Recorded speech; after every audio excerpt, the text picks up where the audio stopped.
Antes, deixa eu trazer um bastidor no geral aqui, eu vou só pincelar.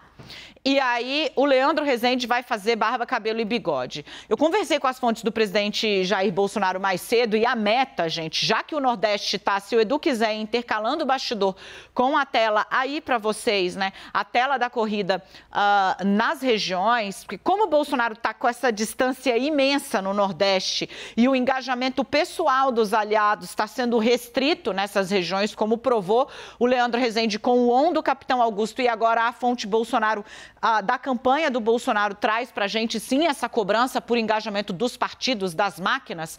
Qual é o foco? É Rio e São Paulo. Rio e São Paulo e Minas, claro. Mas no Rio, o Bolsonaro já tem uma dianteira. Então, ele vai martelar, muito ataque ao Lula no Rio, para ver se ele consegue, olha aí, ó, no Sudeste, o Bolsonaro está com 9 pontos de diferença, ele quer usar o Rio de Janeiro para subir isso, porque no Nordeste ele não vai conseguir ampliar. Né? Então, ele quer usar o Rio de Janeiro para ampliar a distância do Lula. As pesquisas internas, eu tenho aqui para vocês, gente, recebi de uma fonte, vou pegar aqui agora, como chama essa aqui? Estou baixando a pesquisa interna que mostra o cenário só no Rio de Janeiro, só no berço do bolsonarismo. Pesquisa que está abastecendo a cúpula do PL. Nas contas dessa pesquisa, a vantagem de Bolsonaro sobre Lula no Rio de Janeiro, pesquisa interna, 45-38. Então, veja que é uma vantagem boa, né? Melhor do que a que o presidente tem em qualquer outro lugar, mas ela é ainda estreita. Bolsonaro pode conseguir mais. Eles querem ampliar essa vantagem no Rio, que nas contas dele está 45-38. E aqui em São Paulo? É tomar o interior de São Paulo de novo. Buscar o eleitor que votou Bolsonaro em 2018 e agora está meio voando, procurando a Simone, etc e tal. Uma parte desse eleitor é eleitorado pobre, que fechou com o Lula e daqui a pouco você vai ver na divisão por renda. Não está saindo. Mas o mapa da guerra do Bolsonaro é Rio de Janeiro, martelando o antipetismo para ver se ele sobe. 45-38 é o que a campanha, pesquisa interna que está sendo consumida pelo time do PL está dizendo para o Estado e aqui em São Paulo, em especial no interior, puxar esse eleitor de volta. Deixa eu trazer o Leandro Rezende, que ele vai encorpar, claro, e o Yuri também. Aqui eu não ando só não, rapaz, pelo amor de Deus, eu preciso de dupla. Só me avisa antes para eu não entrar aqui abaixado. Aqui não, você pode tudo. Você pode tudo. A vantagem é essa, pessoal, que como a gente está no mesmo estúdio, eu consigo ouvir quando a Dani me chama já. É maravilhoso. Na cabeça aqui, mas tô sempre, o ouvido está sempre atento. Sempre aqui. atento. Eu ia falar o ouvido está sempre de olho, mas deu para entender. É, maravilhoso. Ô, Leandro, detalha pra gente um pouco essa estratégia dos aliados do Bolsonaro para a região Sudeste, que é onde o presidente está vendo uma chance de tirar assim o pescoço para fora e realmente garantir, cravar que sim, vai ter segundo turno.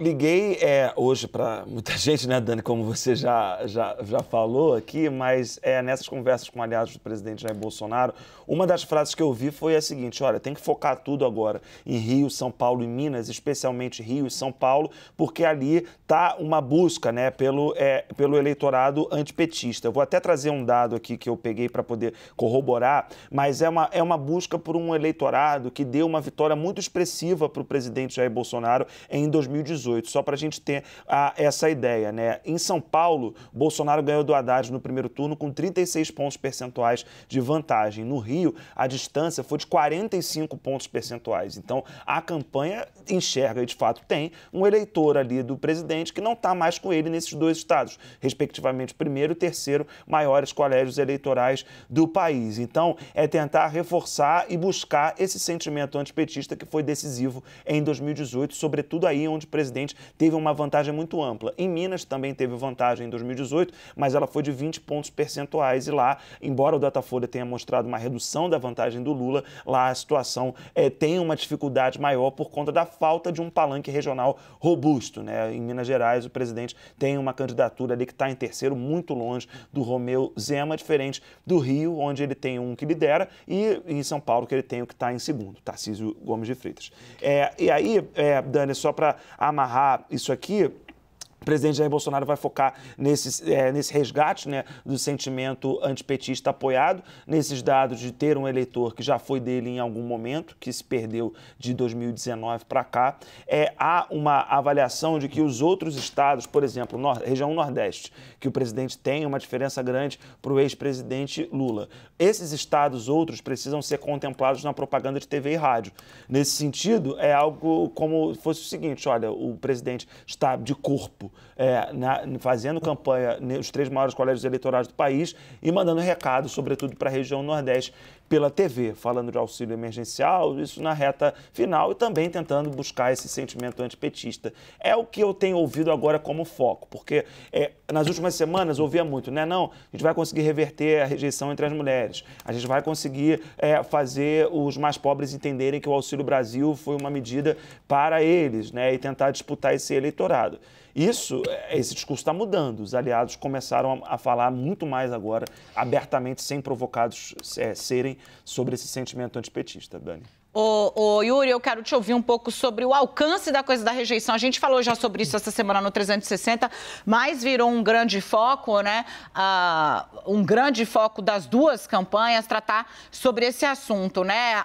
O marketing profissional tem dúvidas sobre quanto isso pode render de deterioração da imagem de Lula, né? E encorpar os votos do Bolsonaro. Agora virou a principal aposta, não tenho dúvidas e já explico por que está chegando mais informação para a gente, bastidor aqui ao vivo. Yuri. Desculpa, Dani, deu uma engasgada aqui, eu já estava bem engasgado aqui, estava tentando me resolver antes. Você vê que a gente... Quer respirar? O ao vivo aqui vai até na hora do engasgo. Dessa vez eu não consegui pedir ajuda para o nosso diretor e do Petrelli. Vamos lá, tem um aspecto importante, eu ouvi isso de um dirigente partidário importante aqui de São Paulo, que como Lula e Bolsonaro são muito conhecidos, seja para o bem, seja para o mal, e isso significa... tem essa alta taxa de votação e também uma alta taxa de rejeição, embora de Bolsonaro, pelo Datafolha, esteja maior, mais da metade dos eleitores, e a de Lula abaixo dos 40%, sobra muito pouca margem de manobra para as campanhas. Fica mais difícil para as campanhas conseguirem tirar um coelho da cartola a essa altura do campeonato que possa ter um impacto mais incisivo, tanto na rejeição quanto na intenção de voto. É claro que sim, à medida que vem à tona e a campanha de Bolsonaro tem sido aparentemente mais bem sucedida em trazer de volta escândalos de corrupção que eleitores mais jovens não têm tão na memória, que envolveram principalmente o primeiro mandato, o segundo mandato de Lula, dado que a questão da Lava Jato é mais recente, é mais fresca na memória da maior parcela dos eleitores, fica essa margem de manobra menor para essas campanhas e aí a questão fica muito mais nos erros que o adversário comete, além daquilo que a própria campanha pode atuar.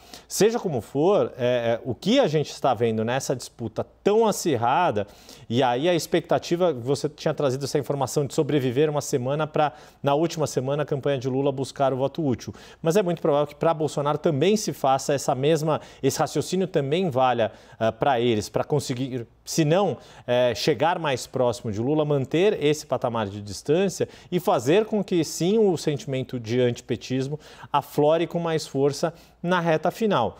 Onde isso é possível? Nesses estados que deram as maiores vitórias para Bolsonaro e que, neste momento, Lula tem conseguido fazer uma disputa mais competitiva. E aí o estado de São Paulo é muito crucial nessa questão, porque foi um estado que teria dado vitória em primeiro turno para Jair Bolsonaro em 2018, se todos os eleitores do Brasil pensassem como os eleitores de São Paulo. É diferente de Minas Gerais, em que, embora Bolsonaro tenha ganhado, não teve mais da metade dos votos válidos já no primeiro turno, e a força de Lula como ex-presidente no estado de Minas Gerais ainda está se mostrando muito forte, acima até da expectativa de alguns dos seus adversários. No fundo, para tentar resumir esse pacote todo, o que faz todo sentido para Bolsonaro focar Sudeste. Ouvi também que ele tem pretensão de ir a Pernambuco, por exemplo, em que o seu candidato a governador está com uma performance acima do esperado numa eleição bastante acirrada. Essa é a estratégia para os dois agora nessa reta final, onde tem chance de conseguir mais voto e ir lá atrás deles, porque vão ser cruciais.